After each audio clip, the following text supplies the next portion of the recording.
Haryana BJP के प्रभारी, त्रिपुरा के पूर्व मुख्यमंत्री और सांसद और बहुत ही शानदार पर्सनैलिटी के मालिक विपुल देव जी, बहुत ही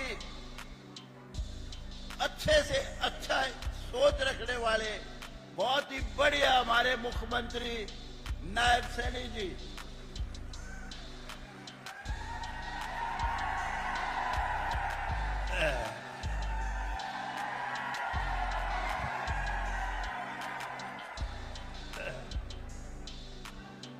हमारी पार्टी के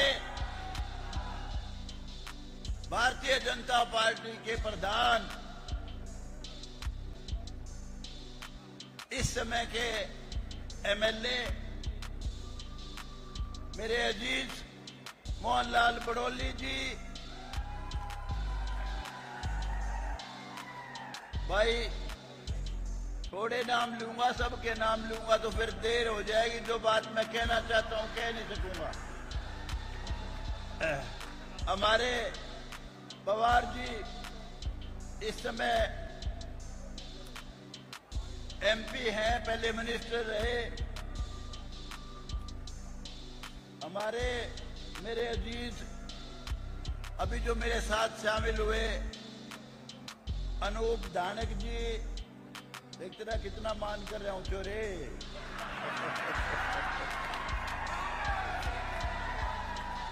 मेरे अजीज बहुत ही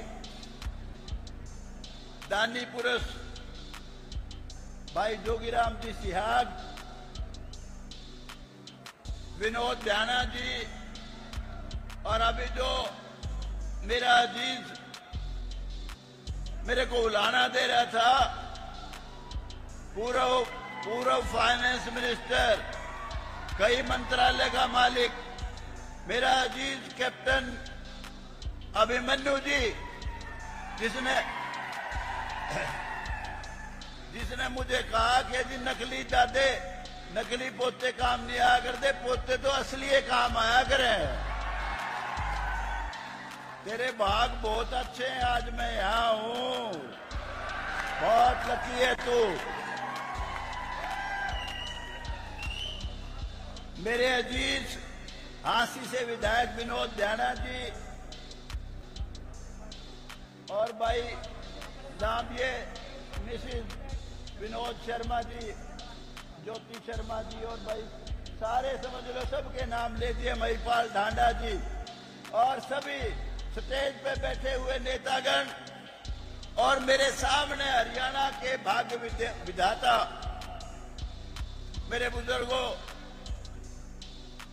माताओं, बहनों, नौजवान दोस्तों, प्यारे प्यारे बच्चों, और मेरे पत्रकार और चैनल के मेरे भाइयों, मैं आज जो आया हूं, यहां जो पार्टी ज्वाइन की मैंने, यूं ना सोचना वैसे ही आया हूं। जो हरियाणा में रुका पड़ रहा है, कांग्रेस की हुकूमत आवेगी, 200% नायब सैनी मुख्यमंत्री बनेगा, लिख लो मेरी बात को। क्यों बनेगा समझ लो। राज वही अच्छा होता है जो सबको सबका हक दे। राजा वही अच्छा होता है जो अपनी संतान में से भेदभाव ना करे, उनको, अपनी जनता को अपनी संतान की तरह ट्रीट करे, और उस प्रदेश में, देश में बसने वाले सभी लोग ये समझें कि ये राजा नहीं है, हमारा पिता है, हमारा संरक्षक है। मैं समझता हूं ये खूबी नायब सैनी में जरूर है, जो मैंने महसूस किया।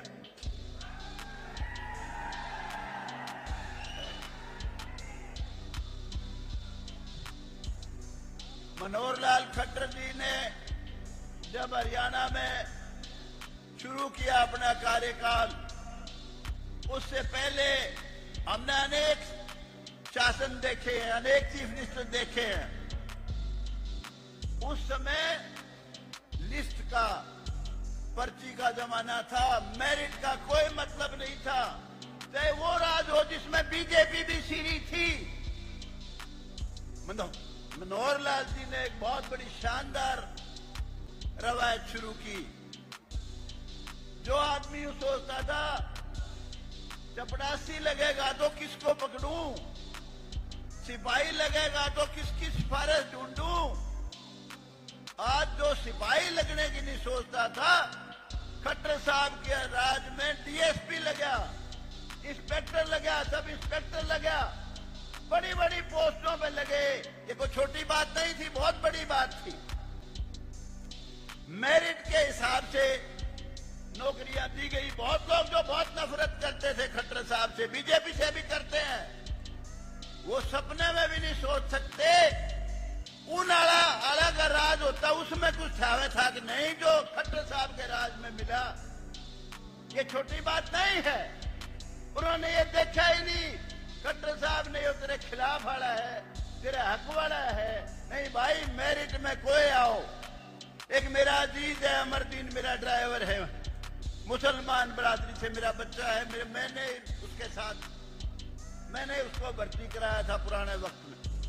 मैं उसको समझा रहा था, रे बेटे तेरे 3 रिश्तेदार लगे खट्टर साहब के राज में, अब ओढ़े के लूटेगा। इससे बढ़िया सरकार कोई हो नहीं सकती थी। कई भाई संविधान का वास्ता देते हैं, संविधान। अरे नौकरी गिनो, सबसे ज्यादा नौकरी तुम्हें मिली है, क्यों नफरत करते हो, क्यों नफरत करते हो बीजेपी से? और भाई कई भाई जो यूं कहती हरियाणा तो मारा था, अरे यो कुकर खटराया उरे। मेरे भाइयों, हम सबका यो देश है, सबका हरियाणा है, हम सब इसमें बसने वाले इस देश में सारे भाई हैं, सारे सब एक हैं, थोड़ा सा भी फर्क नहीं है। और ये जात पात, ऊंच नीच, भेदभाव, ये इस देश का सत्यानाश करने की सबसे बड़ी बीमारी है। और ये भ्रष्टाचार, इसने बीज मार दिया इस देश का। भाई खट्टर साहब ने और भी कई अच्छे काम किए थे। इलीगल कॉलोनी सारी लीगल कर दी, नहीं तो बहुत परेशानी से गुजर रहे थे लोग। और उसके अलावा क्या है, उसके अलावा हमारे ड्राइवर थे बेचारे एमएलए के, उसका पास, उसको एमएलए दे था तो दे था, नहीं तो नहीं दे था। 20,000 रुपए महीना कर दिए, पीए की तनख्वाह बढ़ाई 20,000 रुपए। और उसके अलावा एमएलए हॉस्टल के सामने सुभाष चंद्र बोस के नाम पे बहुत शानदार पार्क बनाया। बहुत चीजें हैं जो सारा गिनान लगू। अरे मैंने एक दिन यूं कह दिया विधानसभा में, खट्टर साहब आप तो चीफ मिनिस्टर बन गए, आपका तो वक्त कट गया, बिना ब्याह का कुआरे का है। मगर ये जो 35, 40 साल के हो गए, कुआरे मरेंगे, मगर आपने कोसेंगे। अगले दिन 40 साल के अनमैरिड की 3,000 रुपए पेंशन बना दी खट्टर साहब ने। बहुत बड़ी बात की, छोटी बात नहीं। और भाई दूसरी बात, मैं मोदी जी के बारे में, बीजेपी के राज के बारे में 2 मिनट में कह के, और क्योंकि बोलने वाले भाई अभी वीवीआईपी लोग हैं, मैं तो साधारण सा आदमी हूं। मोदी साहब ने जो काम किया, भारतीय जनता पार्टी के रहनुमा प्राइम मिनिस्टर बनके, जो सोच नहीं सकता था, 370 धारा हटाई, कालदा कांपा करता, उस तरफ देखते वक्त भी कहते थे खून की नदियां बह जाएंगी। कोई छोटा काम नहीं था। राम मंदिर का निर्माण, कई भाइयों कहते थे जी अभी 10 साल छेड़ो ना, छुओ ना, राम मंदिर का निर्माण कराया।